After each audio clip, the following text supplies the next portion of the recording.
হরে কৃষ্ণ, রাধে রাধে। তো তোমরা সকলে কেমন আছো? তো আশা করি ভালো আছো।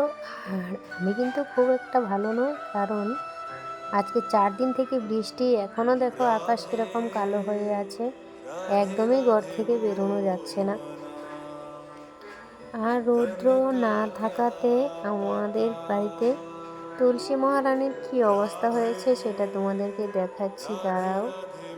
দেখো এখানে তো বৃষ্টিটা আজকে অল্প ছেড়েছিল বিকেলবেলাতে, আর তখন তুলসী মহারানীকে এনে একটু বাইরে রেখেছিলাম, কারণ এটাকে নতুন এখানে লাগানো হয়েছে এই টবটাতে। আর যেদিন থেকে লাগানো হয়েছে সেদিন থেকে আর রোদ পাচ্ছে না, তাই গাছটার দেখো কি অবস্থা হয়েছে রোদের অভাবে। তাই ভাবলাম যে আজকে একটু রোদ্রে দিই, কিন্তু কোথায় রৌদ্র নেই। আর এখন তো সন্ধ্যাও হয়ে যাচ্ছে, তো ঘরে নিয়ে যেয়ে আবার সন্ধ্যা দিতে হবে। বিকালবেলাতে একটু সাজুগুজু করেছিলাম, কারণ আমরা এক জায়গায় যাব সেটা ভেবেছিলাম, কিন্তু বৃষ্টির ভয়ে আর কেউ বেরোচ্ছে না ঘর থেকে।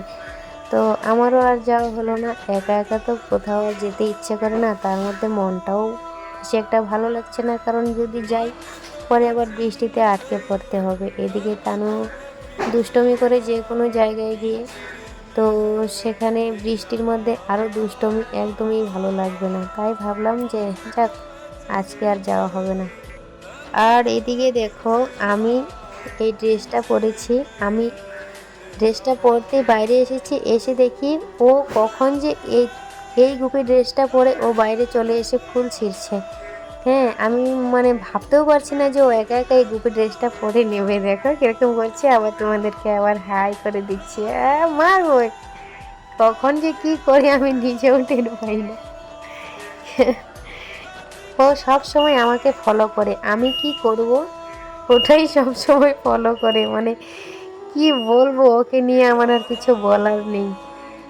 দেখো কিভাবে একা একা পরে ঘর থেকে চলে এসেছি, বললে কেউ বিশ্বাস করবে না যে ওই গুপি ড্রেসটা একা একা পরেছে। তো যাই হোক, সন্ধ্যা হয়ে গেছে, তুলসী মহারানীকে ঘরে নিয়ে আসলাম। ঘরে নিয়ে এসে একটু গোপালকে নিয়ে বের হলাম, কারণ গোপাল অনেক দিন থেকে ঘর থেকে বেরোয় না, কারণ বৃষ্টিই সারে না। আর আমিও সেরকম টাইম পাই না যে কোথাও ঘুরতে নিয়ে যাব। তো এখন যেহেতু বৃষ্টিটা ছাড়লো, তাই তুলসী মহারানীকে রেখে গোপালকে নিয়ে একটু বের হলাম। তো কেমন লাগছে তোমার নানু সোনা? বৃষ্টির দিন দেখো চারপাশে কিরকম কাদো কাদো, সব চারপাশে জল, আমাদের উঠোনের চারপাশে জল। তাই একটু মানে দূরে যাব যে সেটাও হয়ে উঠছে না। আকাশ তো আবার কালো হয়ে গেছে, দেখো চারদিকে গুটগুটে অন্ধকার। যাই, অনেক দেরি হয়ে যাচ্ছে, ঘরে নানুকে বসিয়ে সন্ধ্যা দেওয়ার ব্যবস্থা করি। আর এদিকে বৃষ্টিও আসছে দেখো।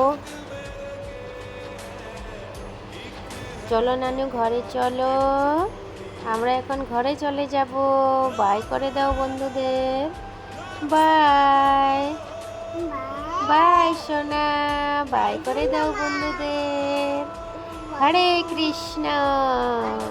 তো আমরা ঘরে চলে যাচ্ছি, এবার বসে পড়বে আমার নানু ওর আসনে, আর আমি সন্ধ্যা দেওয়ার ব্যবস্থা করব।